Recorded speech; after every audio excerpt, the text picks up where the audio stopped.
Unresolved Problem segment tonight, we continue our reporting on a growing problem in America, media corruption. As you may know, Newsweek magazine has moved sharply to the left, even while it faces possible bankruptcy. The most recent Newsweek contains a nasty piece on Sarah Palin that implies she is an intellectual moron supported by poorly educated conservative idiots. The article goes on to say that the stupid conservatives are influenced by extremist commentators. Quote, "Now William F. Buckley is gone and most prominent spokesmen, the Limbaughs, O'Reillys, and Becks, can be heard mouthing attitudes once confined to the violent fringe. Fox heavily promoted anti-administration Tea Party events this past 4th of July, rallies in praise of secession," unquote. Well, obviously that paragraph is pure propaganda. So how could a Newsweek correspondent write it? Well, a Newsweek correspondent did not write it. The vicious piece was authored by far-left zealot Rick Perlstein. But the editors of Newsweek didn't tell its readers about Perlstein's ideology. He was only identified as an author, and the piece ran as a news story, not an opinion column. This is despicable and dishonest, and the Post-Newsweek company should be ashamed. Joining us now from North Carolina, Fox News analyst Bernie Goldberg. So I think Newsweek has jumped the shark with this one, Bernie. Well, I'm a little surprised that you would not understand what Newsweek is. You think it's a news magazine. Newsweek is no longer a news magazine. Neither is Time Magazine a news magazine. They're journals of opinion, and they're liberal journals of opinion at that. So why would they identify this person as a left-wing activist?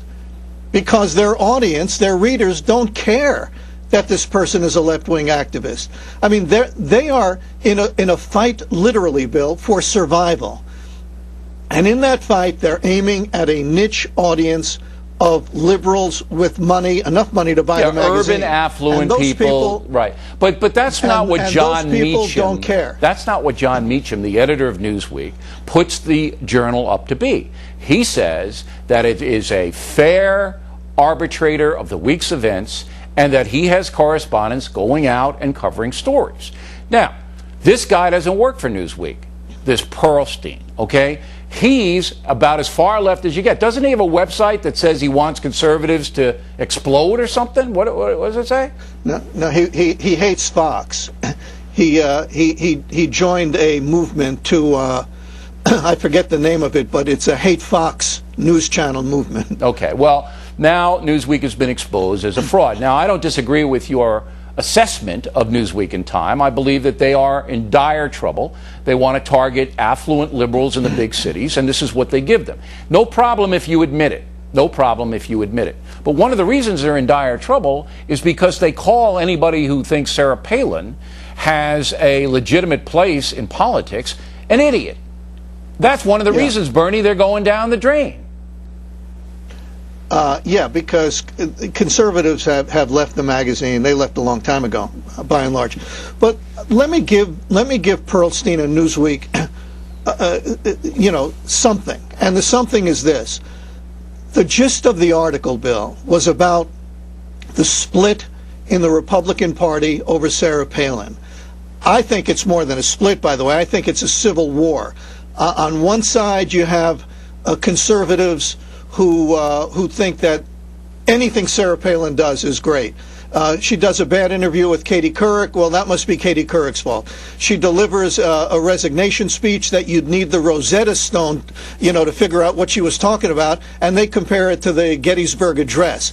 And on the other side, you have the intellectual conservatives. And these two sides better figure out, they better come to some accommodation. They're butting heads over Sarah Palin. Peggy Noonan is leading that intellectual charge. Peggy Noonan is on the other side. Charles Krauthammer is involved with that. Look, I understand that. Right. And that's a legitimate deal. That's a legitimate story to cover. Okay, that's all I'm but saying. Then let me mention the illegitimate part, because it's what you suggested.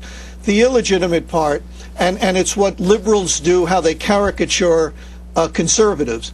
They paint them as a bunch of yahoos. So the other group, not the Peggy Noonan, Charles Krauthammer group, but the other group, they portray as a bunch of yahoos who are easily led by people like you, who, if you told them to go out and commit violence, they would do it.